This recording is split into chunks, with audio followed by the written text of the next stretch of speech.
everybody and welcome back to Elle Law Student. So first things first, today it is so hot. I have been planning on filming this video for a while, but then yesterday it was the hottest day of the year, and then today I thought, great, I'll film it today because it's supposed to be stormy and rainy and horrible, and it's not at all. It's really hot again. But I really wanted to make this video for you, but what that means is there could be some background noise. I've closed this window here so you can't hear the neighbours in the garden, but some of the other windows are open. I also live right next door to a building contractor's yard, so it's still working hours and you might hear a bit of that, but hopefully it won't be too bad. So today I'm going to chat about a topic that I promised I would talk about quite a while ago. I said I would talk about it in my last Q&A video. Today I'm going to be talking about student finance, basically how I afford my degree, what all of the sources of funding are. So this video is going to be split into two parts. The first part will apply to everybody, so if you're looking at going to any UK university and you are a student from England, then this will apply to you, this first bit. Then the second part of the video I'll be talking about Oxford specific finance, and so that will probably only apply if you're looking at applying to Oxford or you're an incoming student or something like that. I think there's a lot of misconceptions about how expensive it is to be a student in Oxford, and one of the reasons I wanted to make this video was just because that's something that for me has definitely been challenged.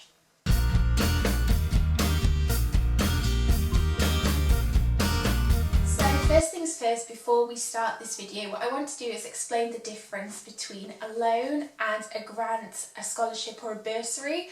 So a loan is something that you do have to pay back. When we're talking about student finance, that's a very particular type of loan.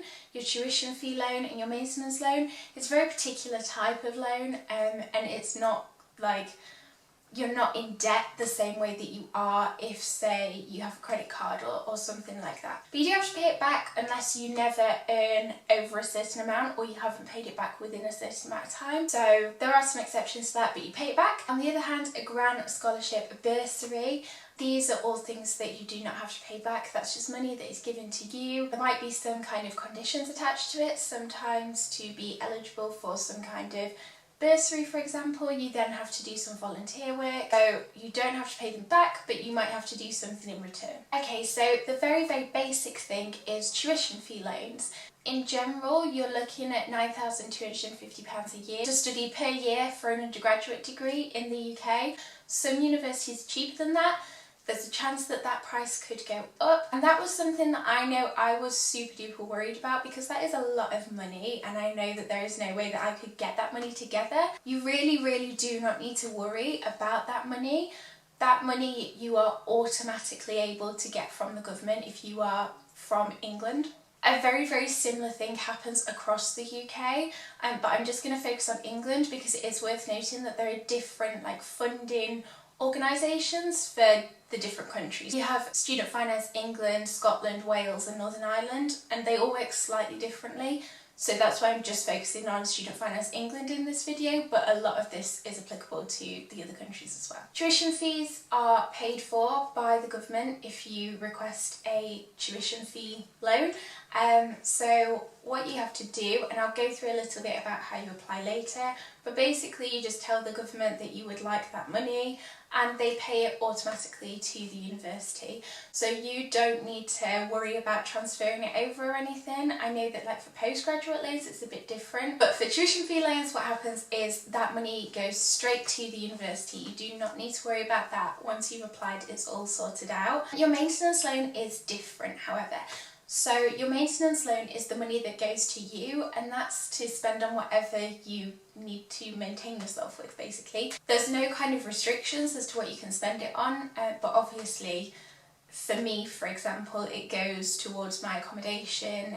In fact, it basically just all goes on my accommodation. So that money is basically for you. It's almost like pocket money, if that makes sense, like pocket money from the government. So there are a few different things that your maintenance loan amount will be based on. So there's a few different factors that will affect the amount that you are given by student finance. The main things are whether you'll be living at home, whether you're going to university in London or outside of London, and your household income. Now your household income is the biggie there. For example, the maximum maintenance loan this year will be for a person who is at university in London, they aren't living at home, and their household income, so that's how much your parents earn or just any kind of wage earners in your household, if that total income is below £25,000, sorry, I'm just checking, I don't want to get this wrong.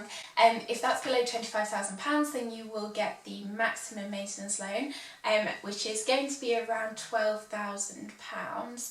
So that is a substantial sum of money, but you do have to remember that especially if you're in London, your rent could be really, really expensive. You'll also have to pay for travel and all these kind of things. So it might sound like a lot of money, but it will go. On the flip side, for example, the minimum maintenance loan will go to somebody who's at university outside of London, somebody who's living at home, and somebody whose parents earn over £58,222 a year. They would receive £3,410.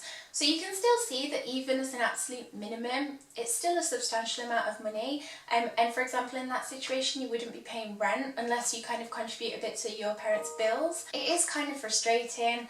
I don't think it should really be based on what your parents earn because there are so many other factors to take into consideration, but that's just how it is, unfortunately. And for some people that really works and for some people it doesn't. It only takes into consideration the income of the household and not the outgoings of the household and just different circumstances like that. Anyway, doesn't matter, we'll talk about some additional finance a little bit later on. So the next thing is how to apply, and this bit is super duper easy. Go onto the web address that I will pop on the screen right now. You literally just click start now, and I found the process just so incredibly easy to do. It doesn't take that long at all. It's very, very straightforward. One thing that I would really encourage you to do though is just to really make sure that your parents are aware that you are applying for student finance and they are aware that they might need to sign something or respond to an email from student finance, because obviously on the grounds that your maintenance loan will be based on your household income, often they'll need proof of income. Please, please, please just make sure that your parents are aware of the process and just make sure that they're keeping an eye on their email address. So just make sure that you're putting an up-to-date email address on there because it is actually important. It's not just that they want an email address for no reason. One thing I will say is you need to do this every single year. So many people forget to do this or just don't really think, but you need to do this every single year, especially when you're coming around to reapply for student finance. It is so easy. It's a few buttons and it's done. You don't need to kind of go through a massive arduous process, so there's really no excuse. Please get it done. And something that I would say is, even if you're not really sure whether you will be going to university in September, October time, I would still apply. You might change your mind, you might go through clearing, and it's totally fine if you do. That you're not going to receive any money until your place at university is confirmed anyway. So for example, Cade had to go for a couple of months without receiving any student finance support because he didn't realise that he would be going to university when he did. And then that meant that the student finance process was delayed quite a lot, and you don't really want to be in that position because that can get really quite tricky. And finally, on that vein, you really don't need to worry if you're now a year 13 student or just somebody who's about to go to university.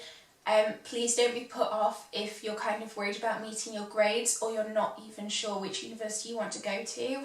Just pop down your first choice university or just any university, because you can change it very, very easily. But you do need to put down a university to apply for student finance, I believe. So just put down any uni and then it's fine, you can change it. And then once you start your course, the university will confirm with the government. I keep referring to the government like it's this big kind of scheme, but they will confirm with student finance that you are a student there and you're registered there, and that's when kind of the whole process can get underway. So yeah, don't worry at all about the fact that you are not quite sure which university you want to go to, or you're not sure if you'll get the grades and that kind of thing. Just put down your first choice and go from there. Okay, the angle and everything might have changed a little bit because I had a couple of issues with my SD card, but I'm back now. So we've covered tuition fee loans and maintenance loans. I will link a lot of things in the description so you can find out a little bit more, but something that will be super duper useful for you is likely to be the student finance calculator. That will give you an estimate as to approximately what you might be eligible to receive, so definitely have a look at that. Finally, before I kind of move on to repayment and then on to Oxford specific finance, I want to have a quick chat about some other funding options available. So first of all, there are kind of random scholarships and bursaries and that kind of thing. So it's worth noting that there are loads of different pots of money from different organisations aside from student finance that will potentially be able to help you out, whether that's based on socioeconomic background, whether that's based on your race, your religion. There's even grants available for vegetarians, I think, which I keep meaning to apply for. There's loads of different options out there, and there are different kind of search engines online that you can use to search for those kind of things. So it's definitely worth looking at those. The bigger ones I want to talk about though are either from student finance or they are from your university itself. I don't think it's a reach to say that every university will have something that they'll probably call a hardship fund. That is generally in the form of a grant or a bursary, which, as I said, isn't something that needs to be paid back, and quite often that means that they will give you additional money either when you start your course or just throughout your degree, and that will vary uni to uni, like how much you can get and how you apply for that. Some universities will just automatically kind of see that you're eligible from the data they've been given and give you that money. Others you'll have to kind of go through a slightly more complicated process, but definitely just be aware that those things do exist and look into them before you go to university to see if you're eligible for those. Also, in terms of student finance, there's other pots of money. I keep referring to them as pots of money just because in my mind that's how I view them. That's based on your circumstances. So for example, maybe you're a carer, maybe you have dependent children, especially if you are a mature student, but also there are plenty of 18-year-olds who've got kids. The one that I'm most familiar with is the Disabled Students Allowance. It's kind of a cross between something that you do through the university and something that you do through Student Finance England. This is money that will go to normally the university to provide any additional support that you need. Now that might be mentoring, that might be kind of specialist equipment for your laptop, that might be money towards a laptop, and it could also be like lecture recording software and all of these kind of things. It just depends on your disability. So I received some funding from the Disabled Students Allowance. The process for that is basically you need to get a written note from your doctor kind of detailing any conditions that you have. This was something that I was really well supported in through the university, so the university disability service really helped me with this anyway. So definitely just kind of find a link at your university to talk you through the process. And then that information then gets passed on to the university. You kind of fill in a form. It really depends on your university. Then you'll book something called a study needs assessment. And that's where you'll just sit down. Mine was about an hour long. The guy was really, really nice. He did it, and they basically work out exactly what will help you. If you have a physical disability, there might be some very kind of specific physical things that they can do to help you at university. If it's a mental health issue, for example, though, it might be that you can get some mentoring, which is basically somebody who chats with you around once a week and just you kind of talk about any difficulties you're having with your studies. And yeah, then that information gets passed on to Student Finance England, and money will then be given to the university so that you can be supported in your learning. That's a very simplified version of it, but as I said, I really would be surprised if there was a university that didn't have kind of people specifically there to talk to you about that. But that's just one example of kind of additional funding that you might be able to get. I just realised my shadow here. I kind of look like I'm in Peter Pan. So something that I know a lot of people worry about, including myself before I truly understood exactly what repayment was about, is how you repay student loans. and like the process, and does this mean I'm going to be in significant debt, and all of these kind of big scary things. I think part of that is because debt has so many negative connotations related to it. Ultimately, you are in debt. You have been given a loan, so you've borrowed money and you need to repay that money. I think that it's quite dangerous almost to label this as debt, because I think when you do that, you start to think of it in the same way you would with like a credit card debt or something like that, and it's just not the same, because it's not the case that you'll be put in a situation where, for example, you're unemployed or you don't have an income and you'll still have to be paying this money back. In terms of when you're thinking about a mortgage or any of these other applications where you will be at a huge disadvantage if you are in debt, your student loan doesn't kind of contribute to that, if that makes sense. Hey, so I'm just editing this video now and I feel like I didn't explain that very well. Basically what I meant was that your student loan doesn't appear in your credit history. So for example, say you're going to enter into a mobile phone contract, then your student loan is not going to impact that. They're not going to ask about that. In terms of mortgages, the only reason that it would kind of come into consideration is because when you're applying for a mortgage, they will consider your outgoings. So if you're kind of having to pay quite a lot to a student loans company each month, then that might have an impact, but you'll only really have to worry about that if you're earning like a really significant amount of money, I would expect, because otherwise it's not going to be like a huge sum.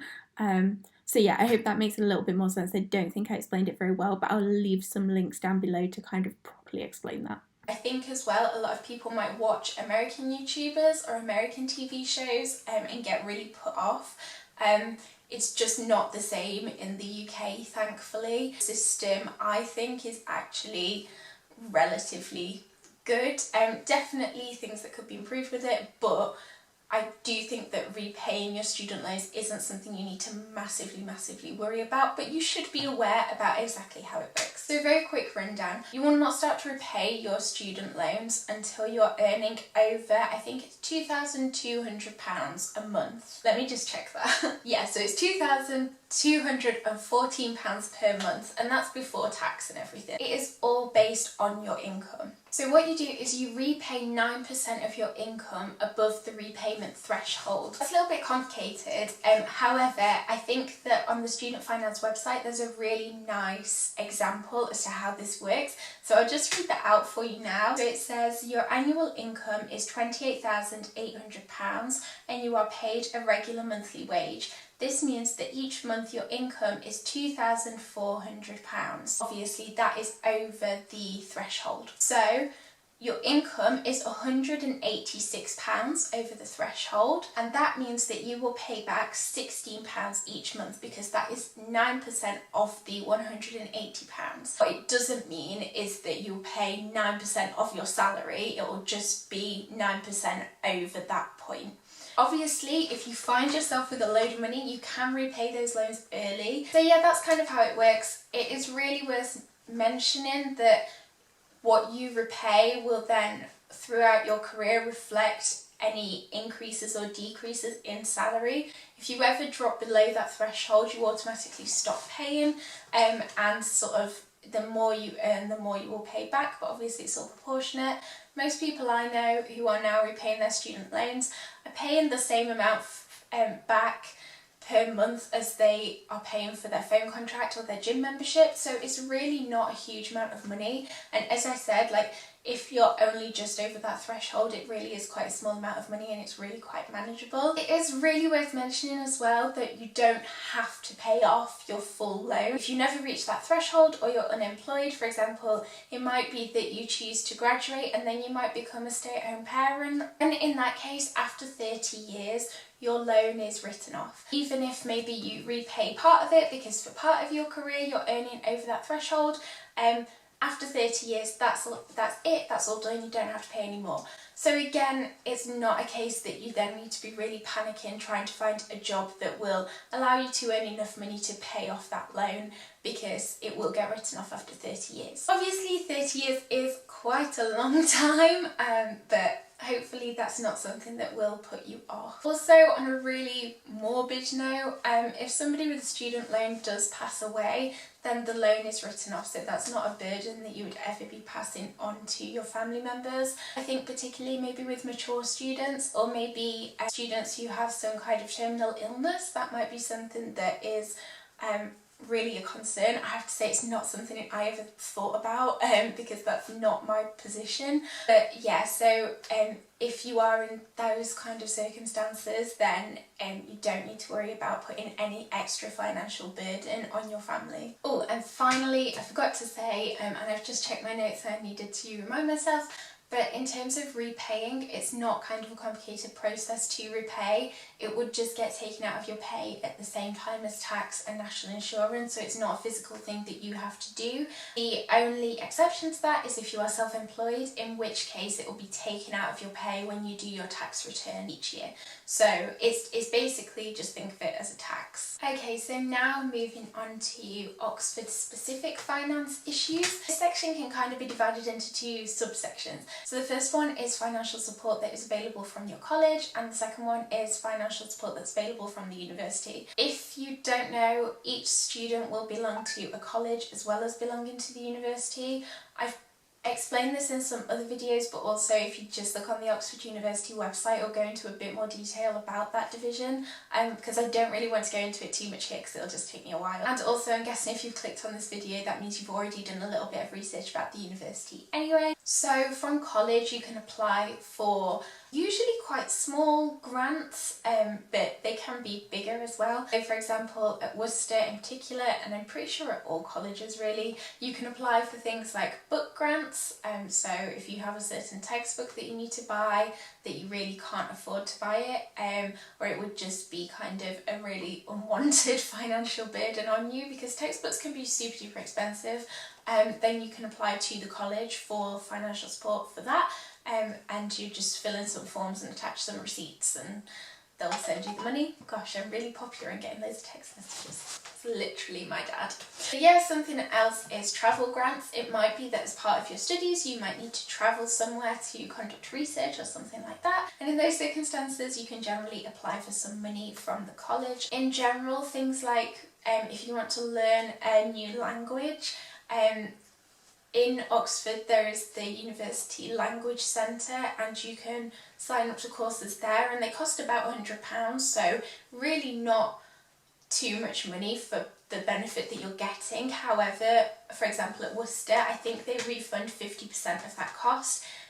So again, that's something else that you can apply for. So in general, college funding's generally sort of smaller amounts of money for more specific things, but also can be super duper helpful. And then there's also some academic awards, which I don't want to go too much into because I really kind of hate the culture of financially rewarding academic performance, because I think that there are so many things that mean that a person may or may not do too well academically, and yeah, I'm not a big fan of it. But basically, for example, in my collections, which is mock exams, I got given an award, I think for £25 for good performance in collections. If some people achieve a first in their first year exams, they might get some money, but definitely don't rely on those, and I probably wouldn't recommend like aiming to achieve to receive that money, if that makes sense. I don't think that's a very healthy mentality to have,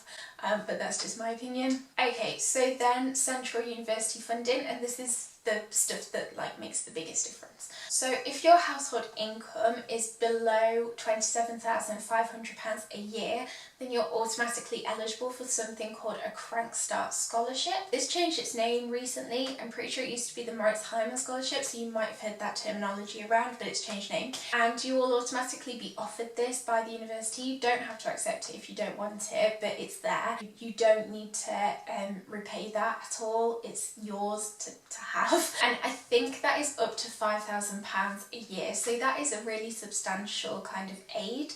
On top of that, if you are a recipient of the Crank Start Scholarship or the Oxford Bursary, and I'll chat about the Oxford Bursary in a second.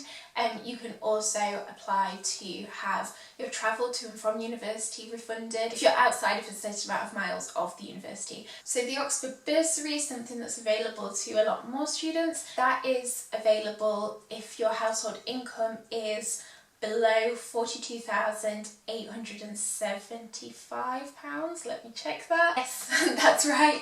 And that's at different bands. So if you're kind of up at that higher end, then you'll receive £500. Lower your household income, the more money you will get. And again, that is a bursary, said in the name, and you're automatically eligible for that based on your household income. There is honestly no stigma in my experience surrounding people who receive the Oxford Bursary or are Crank Start scholars. In fact, nobody knows at all. The only reason you would know is if somebody mentioned that they were a Crank Start scholar. Something that I think is really, really cool about this Crank Start scholarship is that they also offer like funded internships and just kind of do general employability skillsy things. That's in nowhere near enough detail, but basically, yeah, it's just really cool. It's a really cool program. Finally, if you are a care leaver, so I think it's if you've been in care for 3+ months, or if you're an estranged student. So if you basically don't have that financial support from your family, from that you can receive up to £3,000 from the university. That can be in addition to one of the other things I've mentioned. So you could be a Crank Start scholar plus have the money from the university based on the fact that you're a care leaver, and hopefully those things will mean that nobody should be put off applying based on their financial position. However, if you're still really worried about it and you're a prospective student, ask the question. There are so many people in Oxford who it is their job to sort out these things, whether that's getting in contact with an access and admissions officer person or like the Central University Admissions and Outreach Department. Please feel free to just reach out, and they want to answer your questions, because the only way that we can make Oxford more diverse and more appealing to people from low socioeconomic backgrounds is to make sure that those people can attend the university. So I wanted to just add a little bit more information to that. There's these things called link colleges. So basically, based on your geographical location within the UK, you will have a college within Oxford who is linked up to that location. So for example, Worcester's link area is Leeds Bradford. And so if any students are in Leeds Bradford, then they would contact the Worcester Admissions and Outreach department and the team there. So I will pop here the website where you can find out which is your link college. So if you do have any more specific questions about any of these things, then they'll be able to help you. Quite frankly, in my opinion, and like comparing Oxford to so many of the universities around the country and around the world, to be honest, the financial support that Oxford offers is just unparalleled. I'm really quite proud of that aspect of Oxford. It's just a huge misconception that studying in Oxford will be more expensive than at other universities. It's actually so much cheaper. I've made a whole video about not being allowed to work in Oxford, which I'll link down below, because that will probably explain this a little bit more in detail. I remember when I found out I was going to Oxford, and my parents would kind of tell their friends, and their friends would respond with, wow, that's going to be really expensive, but it's actually so much cheaper. And quite frankly, if I wasn't at Oxford, I do not know how I would afford to live, which is kind of scary. Very, very final note, there's also some, I'm just kind of looking this way because I'm looking at my screen, there's also some more specific scholarships that are available. Just to name a few, say the Hill Foundation Scholarship. If you are a student who is a resident in the Russian Federation and wishing to study a second undergraduate degree, you could be eligible for that scholarship. If you are a Muslim student, a British Muslim, then again you can apply for different scholarships. If you're from Norfolk or Suffolk, UK residents of Black African or Black Caribbean heritage who are from disadvantaged backgrounds, definitely just have a look on the Oxford website and these will all come up and you can see if you're eligible for any of them. But hopefully, even if you aren't eligible for any of these scholarships, the kind of more general support is enough to make you feel comfortable in terms of your finances at university. Dicky, I feel like I've been talking for a very long time now. My throat is really dry and I'm really warm. So I really hope that was helpful, because I get a lot of questions about student finance and I completely understand it's a really daunting topic. Very final thing, please follow me on Instagram if you are interested in a live Q&A. I generally post like pre-filmed Q&As, or I do Instagram Q&As where I just like type out the answers. However, it's been requested that I do a live Q&A, and then I did a little like poll thing on Instagram, and a lot of people are interested in that.